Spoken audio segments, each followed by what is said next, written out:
আন্তর্জাতিক মানের ক্রীড়াবিদ স্বপ্না বর্মন গত দুদিন আগেই অল ইন্ডিয়া তৃণমূল কংগ্রেসে যোগদান করেছেন।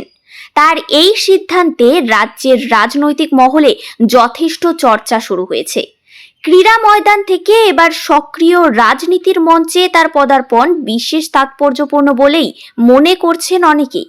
শনিবার কলকাতা থেকে বন্দে ভারত এক্সপ্রেসে করে শিলিগুড়ি পৌঁছন স্বপ্না বর্মন। স্টেশনে নামতেই দলীয় কর্মী সমর্থকদের ভিড় দেখা যায়। ফুলের তোড়া ও উষ্ণ অভ্যর্থনার মধ্য দিয়ে তাকে স্বাগত জানানো হয়। সেখান থেকে তিনি যান কানকাটা মোড়ের দলীয় কার্যালয়ে। অফিস প্রাঙ্গণেও তাকে ঘিরে উচ্ছ্বাস ছিল চোখে পড়ার মতো। উপস্থিত কর্মীরা শুভেচ্ছা জানিয়ে তার রাজনৈতিক যাত্রার সাফল্য কামনা করেন। স্বপ্না বর্মনকে দলে পেয়ে তৃণমূল কর্মীদের মধ্যে নতুন উদ্দীপনা তৈরি হয়েছে বলে দলীয় সূত্রের দাবি। ক্রীড়া জগতের পরিচিত মুখ রাজনীতিতে আসায় সংগঠনের শক্তি আরও বাড়বে বলেই আশা প্রকাশ করেছেন নেতৃত্ব। সবাইকে অনেক অনেক ধন্যবাদ আমাকে এত সুন্দর একটা ওয়েলকাম করেছেন আমাকে।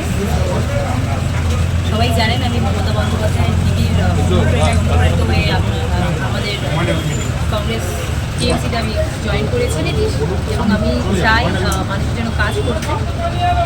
আর বাকি কথা আমি আপনাদের সকলকে ডাবগ্রাম ফুলবাড়ির যে পার্টি অফিস আছে সেখানে বলছি।